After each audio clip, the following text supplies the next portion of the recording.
सदाशिवसमारम्भां यतिशेखरमध्यमां लक्ष्मीवल्लभपर्यन्तां वन्दे गुरुपरम्पराम् ஆழ்வார்கள் வாழி அருளிச் செயல் வாழி தாழ்வாதுமில் குறவர்தாம் வாழி ஏகழ்வாறுமுய்ய அவர்கள் உரைத்தவர்கள் தாம் வாழி செய்யமறை தன்னுடனே சேர்ந்து. குலசேகர ஆழ்வார் ராமாவதாரத்திலே மிக மிக ஈடுபட்டவர் ஆதலாலே ராமாவதார அனுபவத்தையே பெரும்பாலும் செய்கிறார் தம்முடைய பெரிய அந்த பெருமாள் திருமொழி என்கிற திவ்ய பிரபந்தத்திலே. அதிலும் கடைசி 3 திருமொழிகள் பூர்த்தியாக ராமாவதார அனுபவமாகவே செல்லுகின்றன. அதில் கடைசி திருமொழியிலே ராமாவதார சரித்திர நிகழ்ச்சிகள் அத்தனையும், அதாவது ஸ்ரீராமாயணம் முழுவதையும் 10 பாசுரங்களிலே மிகவும் சுருக்கமாக தெரிவிக்கின்றார். அதிலே கீழே 5 பாசுரங்களிலே ராமாவதார நிகழ்வுகள், அவன் சீதா பிராட்டியை பிரிந்தது வரை, அதாவது சிலைவனைக்கு மான்மறிய எய்தான் தன்னை என்று சூர்பனகை வந்தது.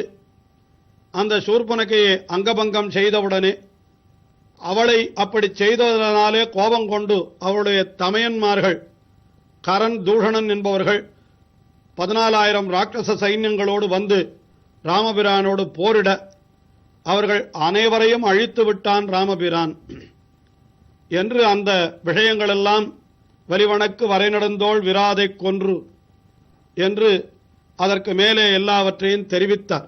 கடைசியிலே சிலைவனக்கு மான்மறிய எய்தான் தன்னை என்று.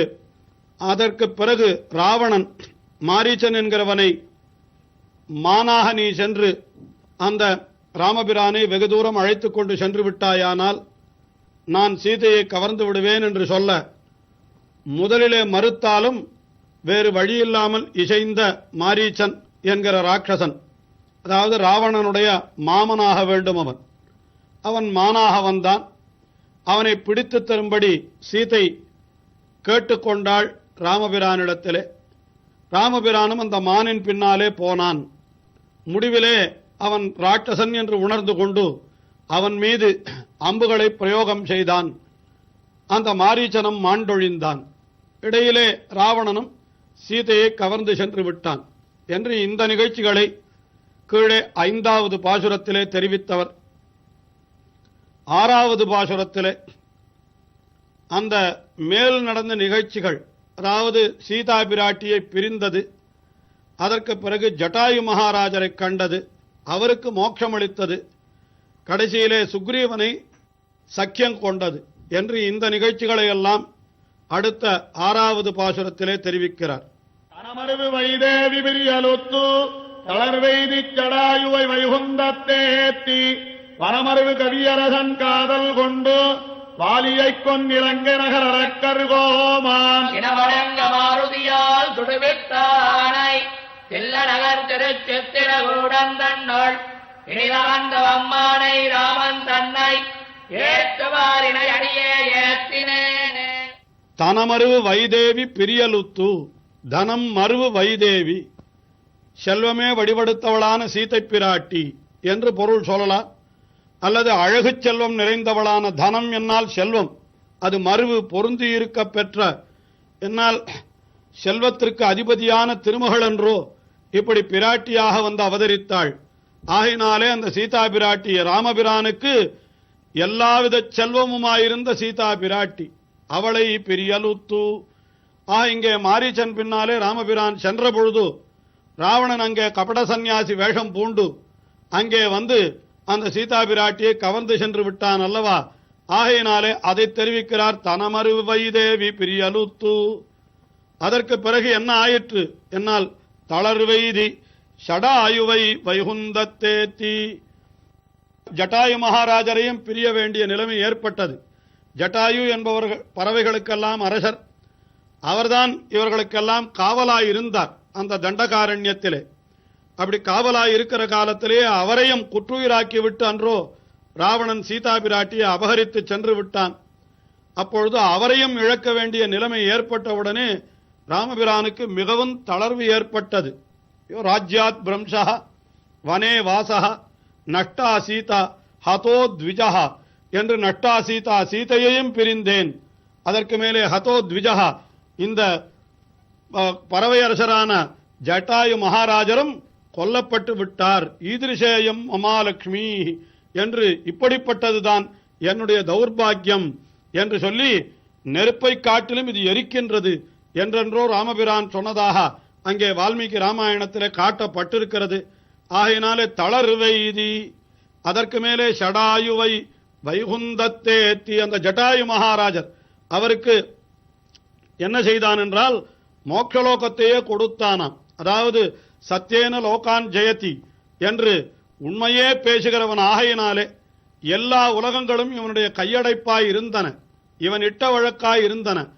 தன்னுடைய சத்தியம் தவறாமையை கொண்டு என்ன சொன்னான்? ஜட்டாயு மகாராஜர் இருந்த அந்த கணத்திலே மயாத்வம் சமனுஜாதா கச்சலோகான் அனுத்தமான் என்று இருக்கிற உலகங்களுக்குள்ளே மிக உயர்ந்த உலகமான உத்தமமான லோகமான அந்த மோட்சலோகத்தை நீ அடைவீராக என்று சொல்லி அந்த ஜட்டாயுவுக்கு செய்ய வேண்டிய ஈம கிரியைகளையும் தானே செய்தான் ராமபிரான். அதை தெரிவிக்கிறார் ஜடாயுவை வைகுந்தத்தேத்தி என்று.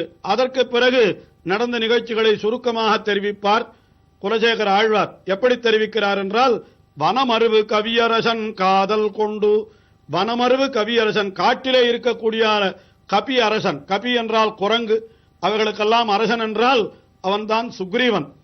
வனமரு கவியரசன் அவன் சுக்ரீவனாயிருக்கிறான். அதாவது சுக்ரீவன் அவனிடத்திலே அன்பு கொண்டு காதல் கொண்டு என்ன செய்தான் என்றால் அவனுக்கு தமையனான வாலியை அழித்தான். அதாவது சுக்ரீவனை துன்புறுத்தினவன் வாலி என்கிற அரக்கன். அவனுக்கு பயந்து கொண்டுதான் இந்த சுக்ரீவன் என்கிறவன் அந்த காட்டிலே ரிஷ்யமுக பர்வதத்திலே அவன் வசித்து வந்தான். அதைத்தான் இங்கே தெரிவிக்கிறார். வனமருவு கவியரசன் காதல் கொண்டு வாலியை கொன்று. அவனுக்காக வாலியை கொன்றான். அதற்கு பிறகு சுக்ரீவனுக்கு பட்டாபிஷேகம் செய்து வைத்தான். அதற்கு பிறகு 4 மாதங்கள் கழித்து மழைக்காலம் முடிந்தவுடனே பிராட்டி எங்கிருக்கிறாள் என்று தேடுவதற்காக எல்லா திக்குகளிலும் வானரங்களை அனுப்பினார்கள். அப்பொழுது ராமபிரானாலே தெற்கு திக்கிலே அனுப்பப்பட்டவனான அனுமான் அங்கே சீதையை கண்டான். கண்டேன் சீதையை என்று அவன் சீதையை கண்டான். அவளிடத்திலே திருவாழி மோதிரத்தை கொடுத்தான். ஆனால் இவை எல்லாவற்றையும் சுருக்கமாக தெரிவிக்கிறார் அந்த ஆழ்வார் பாசுரத்திலே. என்ன செய்தான்னா, இலங்கை நகர் அரக்கர் கோமான் சினமடங்க மாருதியால் சுடுவித்தானை என்று இலங்கை நகர் அரக்கர் கோமான் என்று இலங்கை நகருக்கு அதிபதியாக இருக்கக்கூடிய ராவணாசுரன், ராவணன் என்கிற ராட்சசன், அந்த ராட்சசனுடைய சினமடங்க என்னால் அவனுடைய கர்வம் எல்லாம் அடங்க, செருக்கெல்லாம் அடங்கும்படியாக என்ன செய்தான் என்னால் மாருதியால் சுடுவித்தான் என்று அந்த லங்கா நகரம் அத்தனையும் அந்த அனுமான் அவனுடைய வாலிலே வைக்கப்பட்ட நெருப்பாலே சுட்டுவிட்டான் அல்லவா. அதாவது ராமபிரான் என்ன தெரிவித்தான் என்னால், தன்னுடைய கையிலே இருந்த திருவாழி மோதிரத்தை அந்த சீதா பிராட்டியினிடத்திலே இட்டு வா, இந்த மோதிரத்தை இட்டு வா என்று சொன்னால் அதோடு வந்துவிடக் கூடாது. அவனுடைய ராவணனுக்கு தன்னுடைய பலத்தையும் காட்டி அவனுடைய பலத்தையும் தெரிந்து கொள்ள வேண்டும் என்பதற்காக என்ன செய்தான் அனுமான் என்னால், லங்கையை சுட்டு வந்தான்.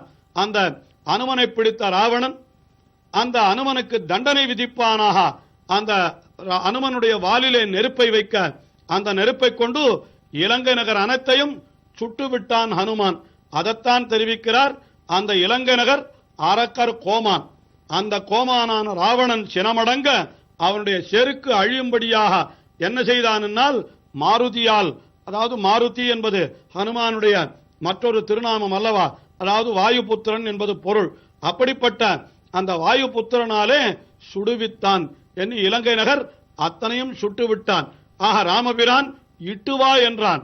ஆனால் அனுமானோ அதற்கு மேலே சுட்டு வந்தான் என்று சொல்லும்படியாக அப்படிப்பட்ட ஒரு பெருமை அனுமனுக்கு ஏற்பட்டதற்கு என்ன காரணம் என்னால் அது ராமபிரானுடைய அருள்தான் காரணம். எனவேதான் இங்கே ஆழ்வாரும் அதை தெரிவிக்கிற பொழுது மாருதியால் சுடுவித்தான் என்று அந்த காரியத்தையும் செய்தவன் பகவான் ஸ்ரீமன் நாராயணனாய் அதாவது ராமபிரானாய் அவதரித்திருந்தவன் தான் என்ன அதை காட்டுகிறார்.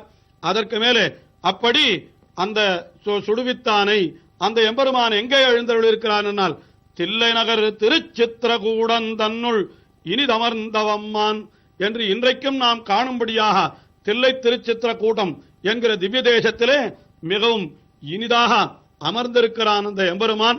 அந்த இனிதமர்ந்த அம்மானை ராமன் தன்னை ஏத்துவார் இணையடி.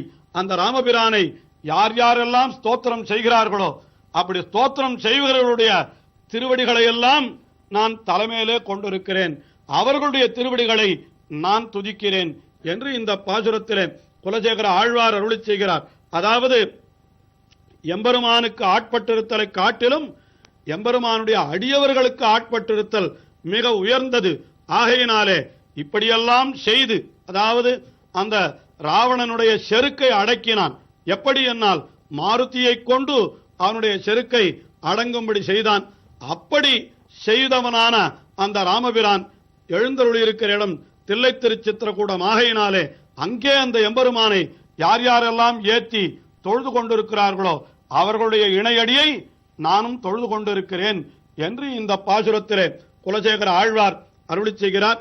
இதே போல இன்னும் ராமாவதார அனுபவம் அதாவது இதிலே சுந்தரகாண்டம் இறுதியாக அங்கே நடந்த நிகழ்ச்சிகள் அத்தனையும் சொல்லப்பட்டிருக்கின்றன. இன்னும் மேலே யுத்த காண்டத்திலே நடந்த நிகழ்ச்சிகளை அடுத்த பாசுரத்திலே தெரிவிக்கிறார். தொடர்ந்து அனுபவிப்போம்.